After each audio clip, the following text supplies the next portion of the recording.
Oi, gente. Oi, pessoal. Tudo bom?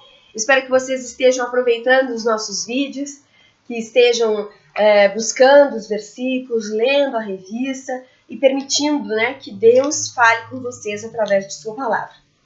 No dia de hoje, nós vamos começar a lição de número 2 da nossa revista, Cidadania Cristã. Se você ainda não tem, entre em contato conosco, mande uma mensagem, deixe um comentário no vídeo, que aí nós vamos lhe orientar como fazer para pegar essa revista que é gratuita, tá bem? Nosso interesse é que quanto mais gente, melhor esteja tendo mais conhecimento de Deus, né? Hoje, então, nós vamos entrar na lição do número 2, que o nome dela é o papel da igreja na sociedade. Estou eu aqui, bem à vontade, sentada no meu sofá, tapada de edredom, e tomando, então, um chazinho. Esses dias estava com chimarrão, hoje eu estou com chazinho. Adoro chá.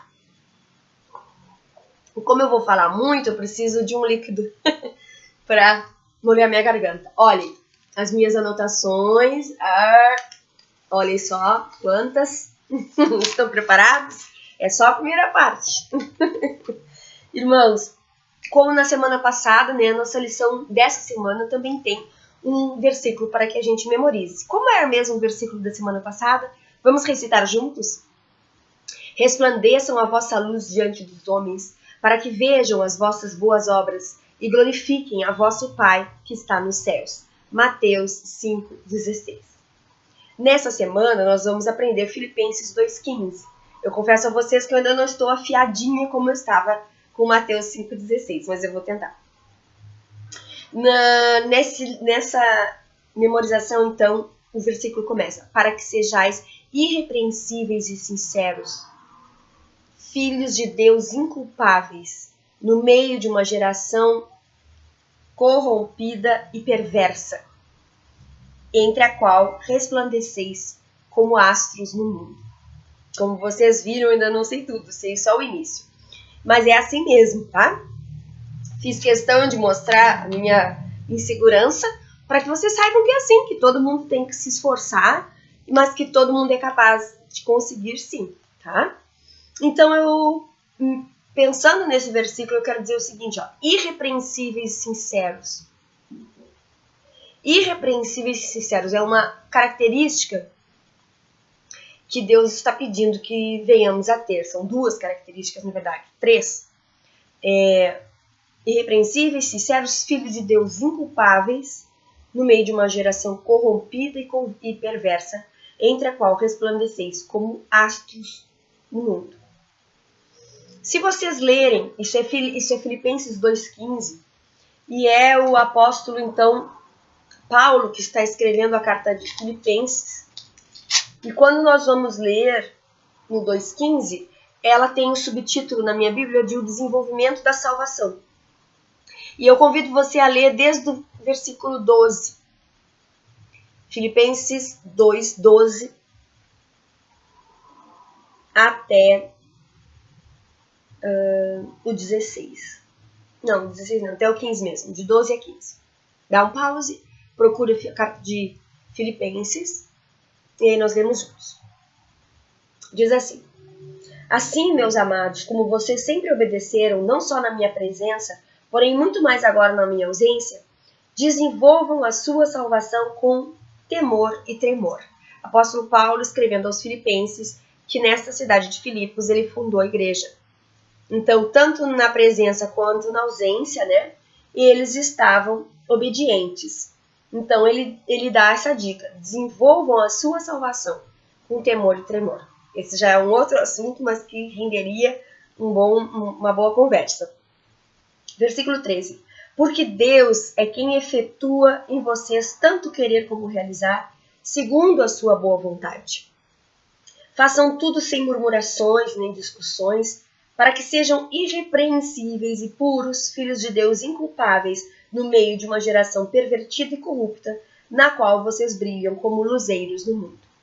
Tem umas outras palavras, uma outra forma de dizer a mesma coisa. Então, vocês viram que ele estava orientando os filipenses e que eles deveriam fazer tudo sem murmuração, sem contenda, para que sejais irrepreensíveis. Então, nós temos que cuidar do que fazemos, temos que fazer de boa vontade, sem tititi, para que sejamos irrepreensíveis, sinceros, filhos de Deus inculpáveis, no meio de uma geração corrompida e perversa, entre a qual resplandeceis como astros no mundo. Então, tente memorizar esse versículo e depois nós vamos continuar conversando sobre ele. Mas eu quero agora chamar a atenção de vocês para essa parte, entre a qual resplandeceis como astros no mundo. Astros no mundo. O que são os astros? São as estrelas, a lua, o sol. E aí eu tive o cuidado de pesquisar para que servem os astros, né? Então, os astros no mundo, para que eles servem? Bom, eu poderia dizer que desde a antiguidade, o homem ele se impacta, ele se encanta com a beleza das estrelas. Tanto os poetas como os artistas, né, eles descrevem as estrelas. E eu, inclusive, separei para a gente uma obra de arte de Van Gogh, tá? Que o nome da obra de arte dele é Noite Estrelada. Vocês estão enxergando? Então, pintores, poetas, né, cantores falam das estrelas por causa da beleza das estrelas. Esta obra mesmo foi feita em 1889 por Van Gogh, pelo pintor Van Gogh, famoso. Então, a beleza das estrelas encanta os homens, traz um certo fascínio, era essa palavra que eu queria. As estrelas, elas trazem uma fascinação. E nós também, se nós pararmos para olhar, se nós formos para um lugar mais deserto, se nós formos para fora, se nós estivermos numa praia à noite, sem tanto movimento, nós vamos olhar para o céu, nós vamos nos encantar com a beleza das estrelas, né? Uma noite sem lua, nós podemos enxergar milhares de estrelas e constelações. Existem constelações e, por exemplo, existe uma constelação que se chama Centauro. E existe nessa constelação a estrela mais brilhante, que se chama Alpha Centauri. É a estrela mais brilhante dessa constelação. E ela está a 4,4 anos-luz de distância da Terra. E mesmo em toda essa distância, ela traz esse fascínio. O que significa isso? 4,4 anos-luz é 41 trilhões de quilômetros de distância. E a estrela Beta Centauro, que é a segunda mais brilhante da constelação Centauro, ela está a 525 anos-luz. Se 4,4 era 41 trilhões, 525 anos-luz, quantos trilhões, bilhões, quadrilhões, sei lá, eu nem fiz a conta. Mas é só para a gente ter uma ideia de que isso que nós enxergamos às vezes está a uma distância muito incalculável da nossa Terra. E mesmo assim, elas trazem esse fascínio, elas mostram essa beleza, essa grandiosidade, tá? As estrelas, elas são importantes, a lua, as fases da lua, para conhecermos o início e o final das estações do ano. E para que nós precisamos conhecer as estações do ano, né? Porque conhecendo e sabendo o início das estações do ano, isso permite que o ser humano planeje o plantio e planeje a colheita dos seus frutos, dos seus vegetais. Tá? Por exemplo, quando uma estrela que se chama Cepheid aparecia antes do amanhecer, as pessoas conheciam que ia haver a cheia do Rio Nilo. E durante a cheia do Rio Nilo, as plantações ao seu redor eram mais férteis. Então, as estrelas, a lua, o sol, mostram para sinalizar aspectos físicos da natureza, né? Então, o nome da ciência que estuda os astros é astronomia. Astronomia, não é astrologia, é astronomia. Ela estuda, então, os movimentos dos astros por causa das leis da física, para compreender também os aspectos físicos e para saber, então, o que vai acontecer no clima, por exemplo, né? E existe sim a astrologia, que não é uma ciência, que é algo que as pessoas inventaram, que os astros podem interferir na nossa vida cotidiana. Não. As estrelas, elas podem interferir na vida física porque dão dicas do que nós podemos ou não fazer de acordo com a natureza. Mas a astrologia, ela não tem base científica. Então, com tudo isso, a gente pode pensar para que servem os astros. Os astros indicam circunstâncias, os astros indicam tempo, se é verão, se é inverno, se passou um dia, se chegou a noite, né? Escureceu, clareou. Os astros, eles iluminam, os astros aquecem, os astros trazem vida, porque se não existisse o nosso rei astro Sol, né, a Terra, a vida seria prejudicada, né? E os astros, eles embelezam.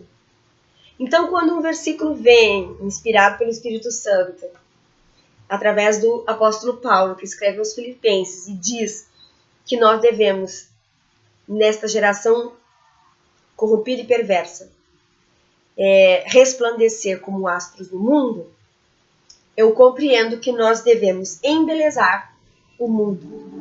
Eu compreendo que nós devemos trazer vida, e aquela vida verdadeira, que é o Senhor Jesus, que é a vida cristã, que é a vida com Deus, né? Eu compreendo que nós devemos aquecer, ou seja, ser acolhedores. Eu compreendo que nós devemos iluminar, apontar o caminho que é Jesus, resplandecer a nossa luz diante dos homens, não é? E eu compreendo que nós devemos indicar as circunstâncias, indicar o tempo favorável do Senhor para a salvação. Então, irmãos, que nós realmente busquemos resplandecer como astros do mundo.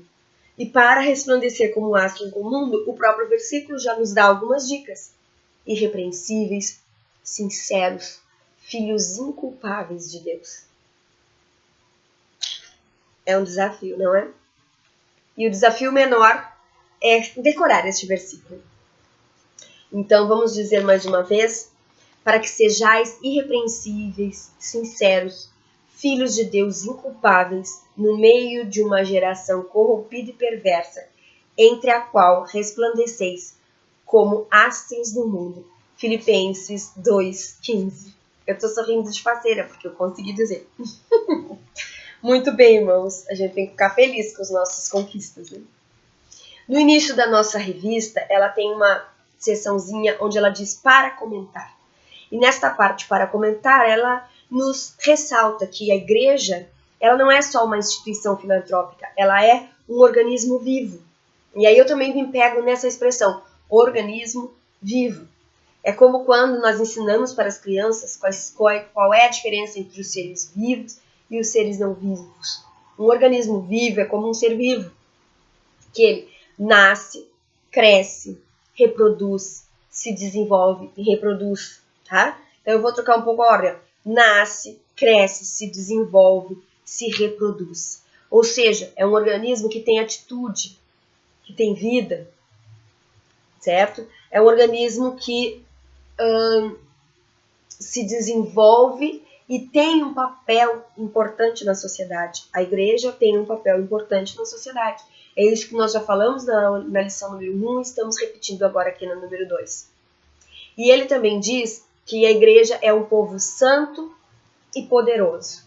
E quando eu li isso, eu fiquei pensando como eu poderia ilustrar a vocês este povo santo e poderoso. Da onde? Porque nós somos santos e poderosos, né? Lógico, nós somos santos porque o nosso Deus é santo e ele nos santifica.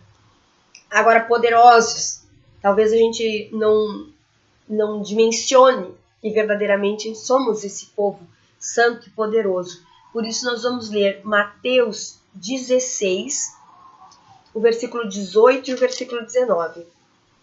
Mateus 16, 18 e 19. Se necessitar, dá um pause, procura para me acompanhar na leitura. Olhem, 16 diz assim, não, 18 diz assim: também eu lhe digo que você é Pedro, e sobre esta pedra edificarei a minha igreja, e as portas do inferno não prevalecerão contra ela. Eu lhe darei as chaves do reino dos céus. O que você ligar na terra será ligado nos céus, e o que você desligar na terra terá sido desligado nos céus. Então, é o próprio Jesus dizendo. Então, eu digo que tu és Pedro, e sobre esta pedra. E aí eu vou abrir um parênteses para explicar os pronomes demonstrativos. Este, esse, aquele. Então, por exemplo, este chá é de frutas silvestres. Este chá. Se tivesse um chá aqui, do lado do meu computador, é esse chá que tu tá ouvindo. Tá aí, tem um chá aí com vocês, Vamos imaginar assim, este chá é o que está comigo. Esse chá que vocês estão tomando aí, imaginemos que quem ouve estaria tomando um chá aí. Então, este está perto de quem fala. Esse chá está perto de quem ouve, vocês aí. E eu estou na sala. Aí eu vou contar aquele chá que está lá na cozinha, que para lá assim é a minha cozinha, aquele chá é também muito bom. Então, quando eu digo este, eu estou falando de algo que está próximo de mim, que sou a pessoa que está falando. Quando eu digo esse, está perto de quem me ouve. Quando eu digo aquele, está longe de quem fala e longe de quem ouve. Então, Jesus disse, sobre esta pedra edificaria a minha igreja. Esta pedra, será que é Pedro? Jesus não disse essa pedra, que é quem ouve Pedro. Não, ele disse sobre esta pedra, que era quem fala, ele mesmo. Então, sobre ele a igreja seria edificada. Então, me fala, uma igreja edificada sobre Cristo não é santa? Uma igreja edificada sobre Cristo não é poderosa? Uma igreja edificada sobre Cristo, sim, pode ser santa e poderosa. Mas ele não diz só isso, ele diz, e as portas do inferno não prevalecerão contra ela. O que é isso? Poder. E ele diz mais, eu lhes darei a chave do reino dos céus. Que chave tu quer na vida? Quem tem a chave, abre as portas.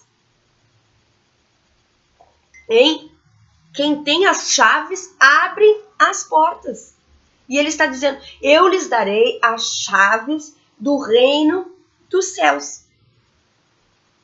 E ele complementa, o que você ligar na terra será ligado nos céus. O que você desligar na terra será desligado nos céus. Santa e poderosa, sim. Então, o autor da nossa revista está certo ao dizer que somos um organismo vivo, certo? E somos um povo santo e poderoso, uma igreja edificada na rocha, que é Cristo Jesus, o Senhor. Muito bem. E o texto bíblico, que é o texto que baseia a nossa lição, que ele é este aqui, tá? E ele está, então, em 1 João 2,15 a 17, quando é dito assim, não ameis o mundo, né? Porque aquele que ama o mundo não ama a Deus. E o mundo e os seus desejos, os seus prazeres são passageiros. Mas aquele que faz a vontade do Senhor permanece para sempre. Eu não citei exatamente o versículo, eu citei com as minhas palavras o que eu compreendi. Que nós não devemos amar o mundo, porque quem ama o mundo não ama a Deus. E as coisas do mundo são passageiras, mas aquele que faz a vontade do Senhor permanece para sempre. Nós queremos ser passageiros ou nós queremos permanecer para sempre? Mas muito mais do que nós queremos, é o que nós precisamos, é o que nós devemos fazer. Amar a Deus, porque Ele nos amou primeiro. Amar a Deus muito mais do que o mundo. Então nós temos que refletir o que nós temos amado no mundo. Se nós temos amado algo do mundo. Porque isso corresponde a não amar a Deus. E o outro versículo que é também o texto bíblico da nossa lição é João 17. Deixa eu ver até quando. João 17, 12 a 19. Todo o capítulo 17 de João é a oração de Jesus. Um pouco antes de ser crucificado, não, um pouco antes de subir ao céu, ele faz essa oração. Antes de ele ir para o Pai, ele faz essa oração. E nessa oração, o pedido dele é que nós sejamos um com ele. assim como ele é um com o Pai. E sendo um com o Pai e com ele, nós vamos ser um entre nós. Estas são as referências bíblicas que dão base ao estudo de hoje. E a nossa revista ela começa com uma introdução, aonde ela volta novamente com essa ideia de que a igreja ela é um organismo vivo, espiritual. Nós somos espirituais. Nós somos, sim, carnais, físicos, né? Materiais aqui neste mundo, mas desempenhamos um papel espiritual na sociedade. E nós temos que compreender isso, que desempenhamos um papel espiritual. Além disso, a sociedade espera da igreja que ela seja uma instituição filantrópica na medida que presta serviços sociais, certo? Na comunidade onde ela está inserida. E nós devemos, sem dúvida, né, fazer caridades, ajudar as pessoas, desenvolver projetos sociais que venham trazer melhorias na nossa comunidade. Mas é preciso haver um equilíbrio entre a vida social e a vida espiritual. Nós não podemos nos dedicar mais a coisas sociais, a atividades beneficentes e deixar de lado as atividades espirituais. Assim como também não podemos nos focar apenas nos cultos, nas liturgias, nas atividades espirituais, deixando de lado a necessidade das atividades sociais. É preciso ter este equilíbrio, então.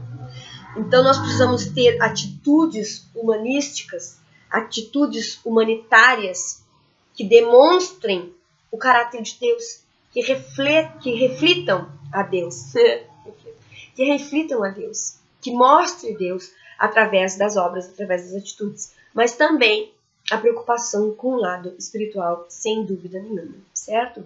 Então, nós entendemos que somos representantes legais do reino do céu. Nós somos aqui na terra representantes legais do reino dos céus, né? Até porque Jesus está afirmando que ele nos dá as chaves do céu. E o que nós ligarmos na terra será ligado no céu, e o que nós desligarmos na terra será desligado no céu. Representantes legais. E a constituição, então, desta pátria celestial nada mais é do que a palavra de Deus. Legal, né? Uma conclusão muito legal. Uma folha já foi. Continuando, então, nós entramos na parte 2, que diz a igreja parte da sociedade. O item 2 da nossa lição, a igreja parte da sociedade. O 2 em Romanos, esse aqui, ó. Tá? E o subtítulo número 1 da parte 2 é a sua identificação com a sociedade. Nós temos uma identificação com o lugar a qual nós pertencemos, seja a língua, seja os aspectos físicos, que tem lugares que as pessoas têm a pele mais escura, outros lugares as pessoas têm a pele mais clara, aspectos físicos, às vezes uns são mais altos, outros são mais baixos, dependendo do lugar. E existem lugares como Pelotas também, né, que é mais diversificado. Então existem aspectos físicos, existe faixa etária predominante, que é cultural, que é característico do lugar onde nós estamos.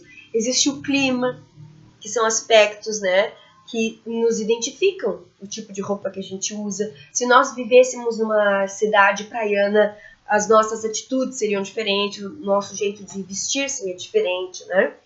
A alimentação também é algo característico da nossa sociedade. O vestuário, como eu já disse, a cultura como um todo, a tecnologia, a política da região. Como isso tudo se comporta, isso tudo nós estamos inseridos e nós nos identificamos com isso, nós fazemos parte disso. Mas claro que não nos contaminamos com isso. Nós temos um modo de viver que deve ser baseado na Constituição Celestial, que é a Palavra de Deus. E a Constituição Celestial, que é a Palavra de Deus, também nos ensina a obedecermos às leis do lugar onde nós estamos inseridos, certo? Mas eu quero dizer que nós não nos contaminamos com os hábitos do mundo, porque nós não amamos o mundo, nós amamos a Deus. Então, não fazemos tudo igual. Nós pertencemos, estamos aqui, né? Mas somos passageiros aqui, somos forasteiros aqui, como uma canção que o meu pai cantava. Sou forasteiro aqui, né? Muito bem. E aí nós chegamos no item 2. Essa cultura, ela está em nós. E nós estamos nela, certo? Mas não é ela que rege a nossa vida. É a palavra de Deus. tá bem? Se existir na cultura local algo que seja contrário à vontade de Deus, isso nós devemos consertar, certo? O item 2, então, do 2, é a ética social de Jesus. Isso é lindo. Olha, o ministério de Jesus, ele conta um pouquinho de características do ministério de Jesus. Gente, eu tô apavorada, já tô falando há 25 minutos. Vamos lá. A característica do ministério de Jesus. Ele diz ali na lição que o ministério de Jesus é integral e integrado. Então é integral porque o ministério de Jesus trata todos os aspectos da vida humana, da sociedade, integral, completo, todo, certo? E é como o leite integral e o leite desnatado. O leite integral, ele tem todos os nutrientes, todas as características do leite que sai, que vem, né, da vaca, vamos dizer assim. Claro que nós sabemos que, infelizmente, os alimentos não têm todas as propriedades como deveria ter, porque passa por vários processos que vão fazendo com que os nutrientes sejam perdidos no meio do caminho. Mas o integral é o que perde menos. E tem aí, então, o desnatado, que aí quando vem sem nata. Ou semi-desnatado.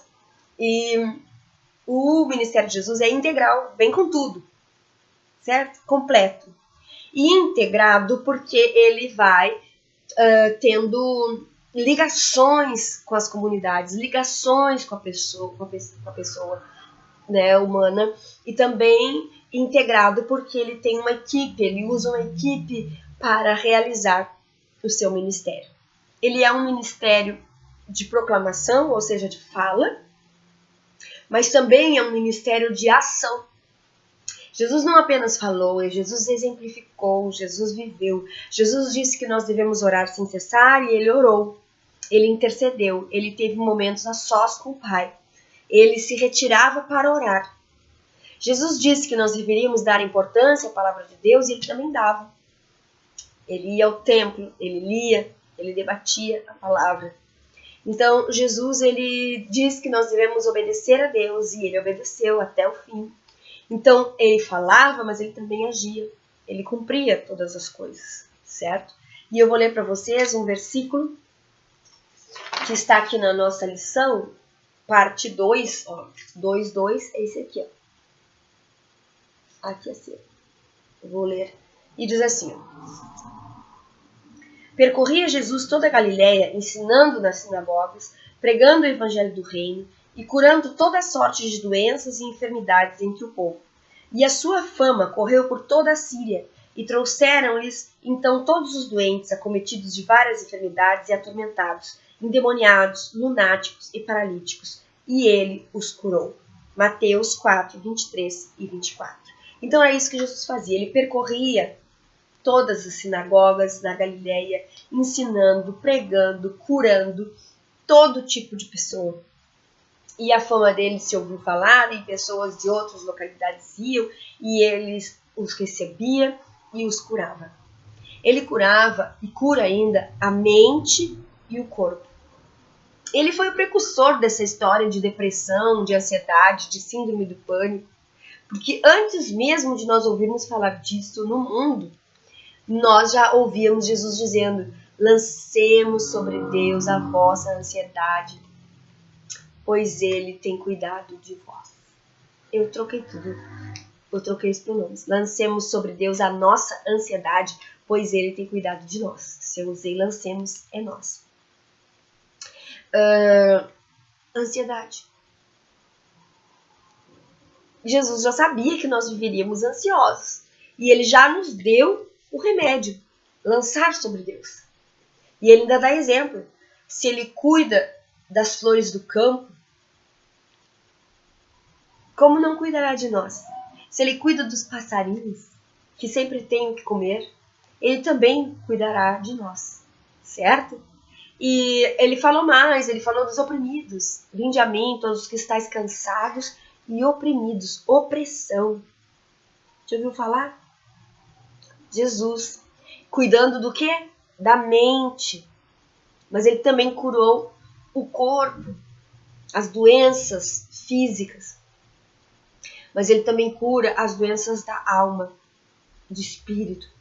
Esse é o nosso Deus, que atende a multidão, prega, fala, mas não deixa a multidão embora faminta. Ele multiplica pães e peixes para alimentar a multidão. Ele é completo, ele é integral.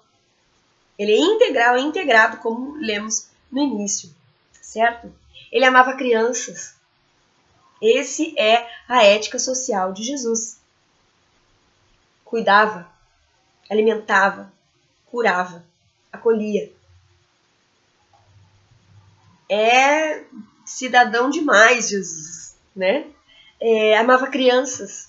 Vinde a mim, as criancinhas, porque delas é o reino dos céus, ele disse. Deixai vir a mim. Né? Os discípulos tentando cuidar de Jesus, tentando amenizar o cansaço de Jesus. Não queriam que as crianças fossem para sua volta, achando que poderiam incomodar, mas Jesus disse, deixai vir a mim. Que coisa linda, né? Amar crianças. Só pode ser uma pessoa boa, né? Que ama criança. Criança é maravilhoso mesmo. Ele convivia socialmente. Seu primeiro milagre não foi com uma pessoa só, não foi de uma maneira particular. Foi numa festa de casamento, como a Bíblia diz, nas bodas. Numa festa de casamento, o seu primeiro milagre foi transformar água em vinho, dando importância a esse tipo de cerimônia, esse tipo de festa, certo? Jesus, ele condena, e ele condenava, e ele condena o pecado, mas ele ama o pecador. Essa é a ética de Jesus. E eu vou ler para vocês Mateus 9,36, vamos ler juntos? Mateus 9,36 diz assim, dá um pause, acha esse versículo que ele é lindo. E agora acompanha comigo a leitura. 9,36, Mateus 9,36. Ao ver as multidões, Jesus se compadeceu delas, porque estavam aflitas e exaustas, como ovelhas que não têm pastor.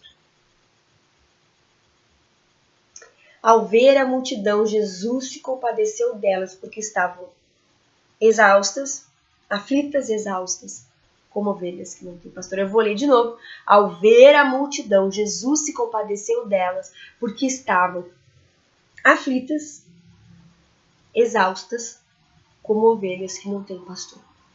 Aflitas e exaustas. Como que é uma ovelha que não tem pastor? Ela é perdida, ela não sabe onde ela vai, ela corre risco, ela corre perigo, ela não tem alimento certo, ela não tem descanso. Assim é a vida daqueles que não têm Jesus.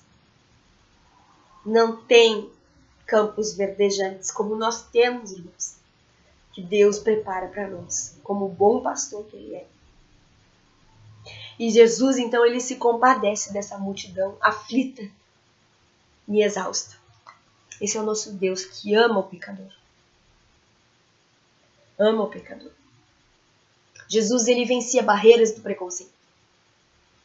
Hoje está super na moda falar em preconceito, tem aquela coisa toda do politicamente correto. Jesus não tinha toda essa hipocrisia. Ele sempre foi uma pessoa que quebrou preconceitos. Ele se sentava à mesa com os pecadores. Ele procurou Zaqueu, um corrupto cobrador de impostos. Ele falou com a mulher samaritana. Para quem não sabe, os judeus não se davam com os samaritanos. Os judeus não gostavam dos samaritanos, tinham uma rixa cultural. E Jesus simplesmente fala com os samaritanos. Fala com uma mulher ao meio-dia. A mulher também era uma figura diminuída nesse período da história. Não tinha importância e não poderia falar com estranhos. E Jesus fala com ela ao meio-dia e transforma a vida dela. Em pleno dia. Certo? Então ele falava com ricos, ele falava com pobres, ele falava com adúlteros, ele falava com samaritanos, com mulheres, com prostitutas. Ele não tinha acepção de pessoas e ainda não tem. Ele aceita todos nós, do jeito que nós somos, como nós estamos, e nos faz melhor se nós permitirmos que Ele entre na nossa vida e reine no nosso ser. Jesus é maravilhoso. Jesus procurava recuperar a cada homem, a cada mulher, integrar a cada homem e a cada mulher. Em qualquer situação que essas pessoas se encontrassem, assim como nós, em qualquer situação que nos encontrarmos, Ele quer nos recuperar, Ele quer nos integrar na sua obra, no seu reino. Mesmo que nós tenhamos grandes carências, Ele nos quer. Mesmo que nós tenhamos muitas limitações, Ele nos quer. Se nós olharmos as pessoas que Ele escolheu para ser seus discípulos, nós vamos ver que eram pessoas limitadas, sim. Carentes, sim. Em situações nem sempre favoráveis. Mas Ele agregou valor aos discípulos dele. Ele os ensinou, Ele os capacitou e Ele os usou para nos abençoar, para que o seu evangelho chegasse até nós. Foi a melhor equipe. Foi a equipe perfeita. Apesar das carências, das limitações, das situações. Jesus, então, Ele entendia, Ele amava, Ele cuidava. E Ele continua o mesmo, entendendo, amando e cuidando. Na nossa revista traz uma referência de que Ele foi duro com os fariseus. Os fariseus eram um estilo, um tipo religioso entre o judaísmo. E eles gostavam muito de citar a Bíblia e tal. Conheciam, inclusive, mas não viviam. Em um determinado momento, Jesus os chamou de hipócritas, de víboras. E o autor da revista diz que Jesus não tinha nada a ver com o meigo nazareno que alguns artistas retratam num rosto angelical. Eu discordo. Eu acho que ele poderia ser rígido, sim, falar de forma contundente contra algumas situações, mas mesmo assim, ele ainda é o meigo nazareno que nos ama, que é carinhoso conosco, que demonstra atitudes de amor e misericórdia. Meigo, sim. Meigo. É claro que as imagens, que as pinturas, elas nem sempre retratam exatamente as características de Jesus na época que ele esteve aqui. Mas isso não importa. Isso não é o X da questão, né? Ele não bajulou políticos. Ele foi corajoso, destemido, quando teve que corrigir que existiam mercenários vendedores no templo. Ele fez o que tinha que fazer, mostrando que é preciso ter uma reverência no templo. Então, quando era necessário, ele era rígido, e quando era necessário, ele era bastante amoroso. Muito bem, eu vou ler também outro versículo que está no item 2, deixa eu ver onde é que ele está. Ele está aqui, ó. Deste ladinho aqui da lição. Este aqui. Vamos ler juntos ali que diz assim. Naquela mesma hora, alguns fariseus vieram para dizer: retira-te e vai-te daqui, porque Herodes quer matar-te. Ele, porém, respondeu: ide e dizei a esta raposa que hoje e amanhã expulso demônios e curo enfermos, e no terceiro dia terminarei. Marcos 31, 32. Então aqui é só um exemplo de que Jesus respondeu que Herodes era uma raposa. Você imagina Jesus dizendo isso? Mas ele disse. Nesse momento ele disse. Certo? Então Jesus, ele sempre sabe o que diz e a hora que diz, ele tem as palavras certas. Foi rígido, mas também é uma doçura. Doce Senhor Jesus, amoroso. O item 3, né? Ainda estamos no item 2, no subtítulo 3, diz a sua estrutura social. A estrutura social da igreja primitiva, no caso, é isso. A igreja primitiva é aquela igreja, quando Jesus subiu aos céus, a igreja, os cristãos que continuavam se reunindo, eles não tinham templo, se reuniam em casas. E esta era a igreja primitiva. Eles confessavam o testemunho diante dos homens, eles diziam que criam em Jesus, testemunhavam o que Jesus fez, o que eles viram Jesus fazer. Eles confessavam, então, o testemunho diante dos homens. E permaneciam juntos. Permaneciam juntos, obedecendo os mandamentos. E aí, então, eles eram batizados nas águas e se membravam na igreja e começavam a fazer parte da igreja que se reunia em casas. A igreja, então, tinha um modelo de vida comunitário. Viviam em comunidade, certo? Então, eles tinham um espírito de fraternidade e uma característica muito marcante da igreja primitiva, se nós lermos Atos 2, nós vamos ter as características ali bem descritas, mas eu digo a vocês que eles abdicavam do direito de propriedade privada em favor dos outros. Se havia algum necessitado, eles vendiam suas propriedades e distribuíam. Tudo era comum entre eles. Era verdadeiramente uma igreja comunitária. E eu vou ler para vocês um outro versículo que está aqui no finzinho desta página 8. Ó. Este aqui. Tá? Diz ali assim: todos os que creram estavam juntos e tinham tudo em comum. Vendiam à medida que alguém tinha necessidade.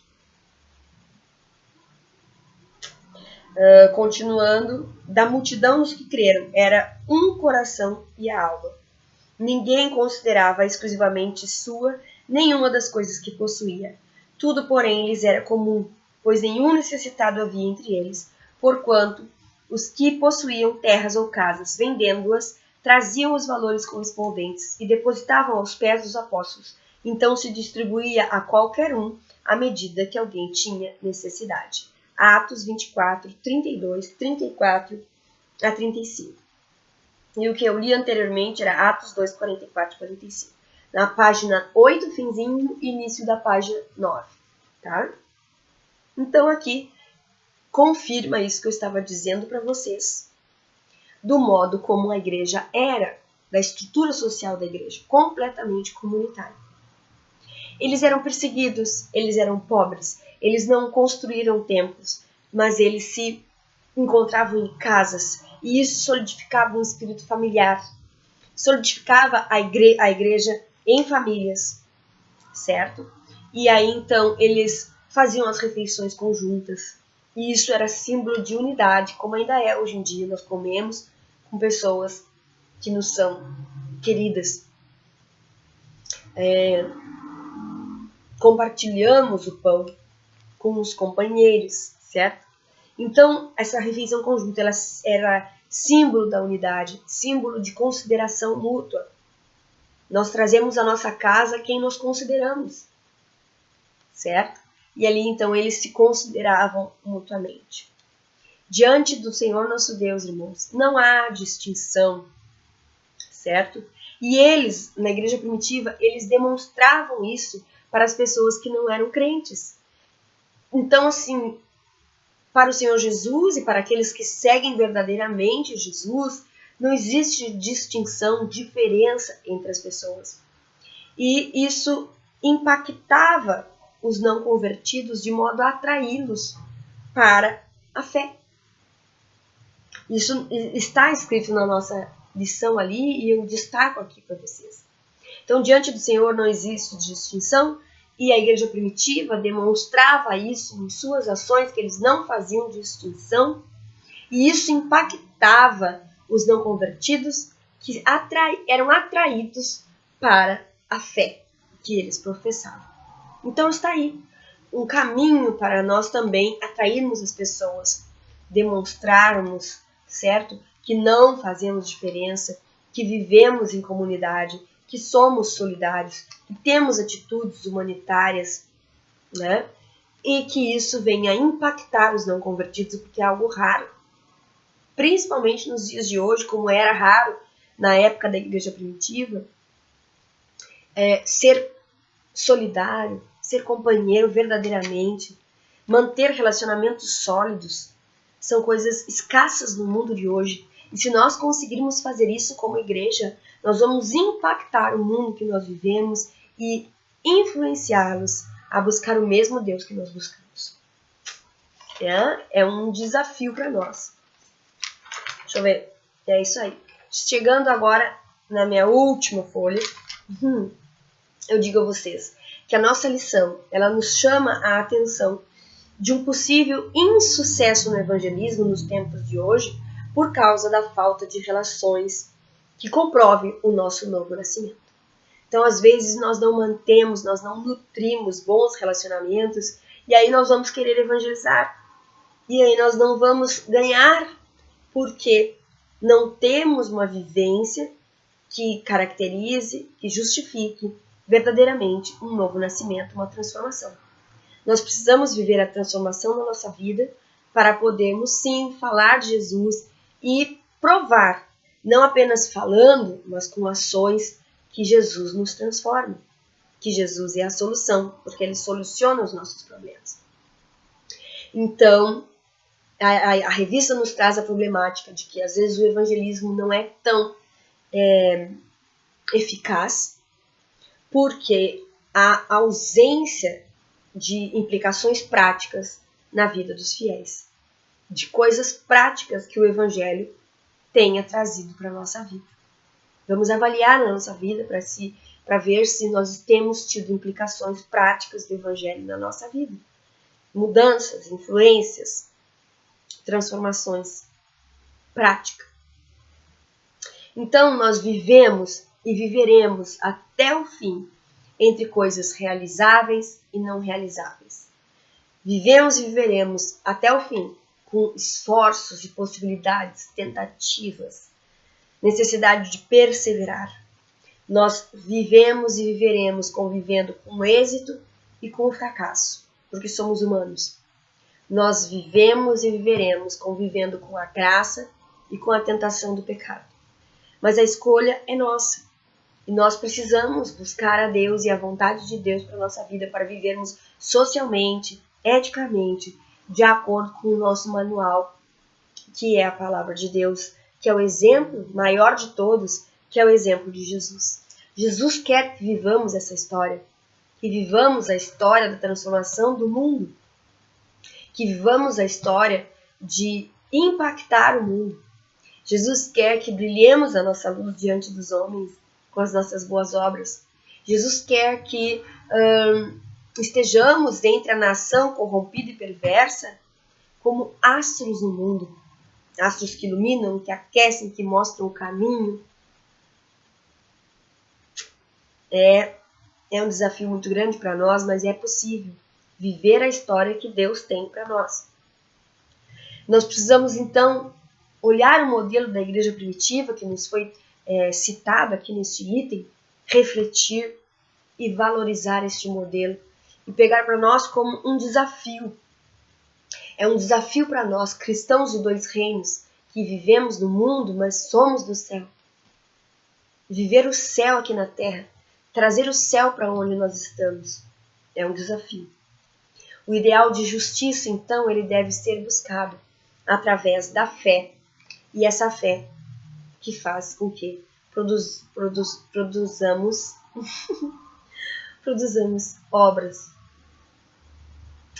obras que justifiquem a nossa fé. E eu quero encerrar pensando com você, como ser, então, esses astros do mundo? Como sermos irrepreensíveis, sinceros, inculpáveis diante de Deus? Inculpáveis diante de Deus, irrepreensíveis, sinceros, para brilhar e sermos astros no mundo. Como ser astros? Pense, reflita. Eu também quero te chamar a atenção.